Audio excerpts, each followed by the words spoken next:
नमस्कार. प्राध्यापक डॉक्टर सुरेश मेणे लिखित मनाचे श्लोक अध्यात्माची पाऊलवाट या पुस्तकाचे क्रमशः वाचन. आजचा भाग.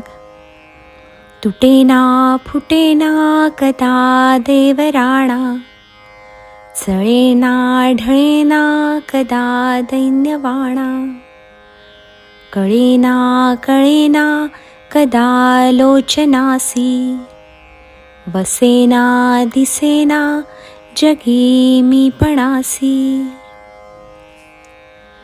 परमेश्वर हा काही सगुण किंवा डोळ्यांनी दिसणारा दृश्य स्वरूप नाही. तो निर्गुण निराकार आहे. त्यामुळे दृश्य स्वरूपातील ऐहिक वस्तूंचे नियम त्याला लागू पडत नाहीत. म्हणूनच समर्थ म्हणतात की तो तुटत नाही किंवा फुटतच नाही. तो दृश्यमान नसल्याने कशानेही विचलित होत नाही किंवा हलतही नाही. खरं म्हणजे आपण हे लक्षात ठेवले पाहिजे की परमेश्वर काही डोळ्यांनी दिसणारा नाही.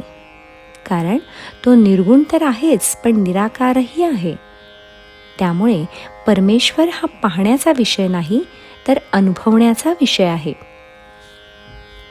एखादे उदाहरणच द्यायचे झाले तर असे म्हणता येईल की समजा आपण एखाद्या गायकाचे गाणे ऐकले व गाण्यात आपण तल्लीन झालो, किंवा एखाद्याचे भाषण प्रवचन ऐकले तर आपण अगदी त्या भाषणात रंगून जातो.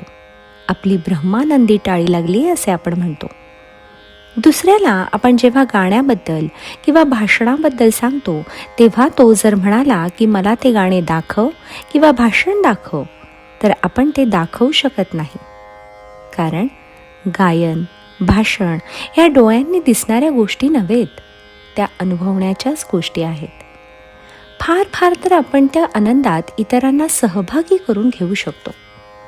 हा जो ब्रह्मानंद मिळतो तो आपल्या हृदयात आपण साठवून ठेवतो व पुन्हा केव्हा तरी आपल्याला त्या गाण्याची किंवा भाषणाची आठवण झाली तर तो आनंद आपण कल्पनेने पुन्हा मिळवू शकतो.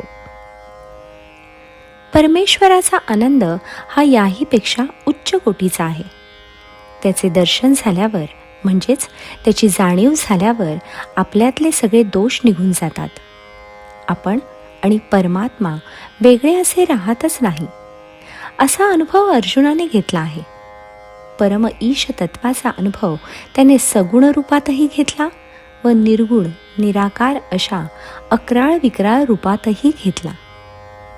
ईश तत्वाचे दर्शन झाल्यावर व सगळा उपदेश ऐकल्यावर अर्जुनाचा मोह नष्ट झाला. त्याचा संशयही दूर झाला. अर्जुन म्हणतो, नष्टो मोह स्मृतिर्लब्धा त्वत्प्रसादान्मयाच्युत, स्थितोस्मि गतसंदेह करिष्ये वचनं तव. हे अच्युता, आपल्या कृपेने माझा मोह नष्ट होऊन गेला आणि मला स्मृती प्राप्त झाली. यामुळे मी संशयरहित होऊन राहिलो आहे व आपल्या आज्ञेचे मी पालन करील. असा परमेश्वर हा दिव्यानुभवातच आहे. खरं म्हणजे तो सर्वव्यापी आहे व चराचरात तोच भरलेला आहे. परंतु आपल्या मीपणामुळे अहंकारामुळे तो आपल्याला दिसत नाही व लाभतही नाही. अहंकारामुळे मीपणा येतो. मीपणातून देहबुद्धीकडे माणूस आकृष्ट होतो.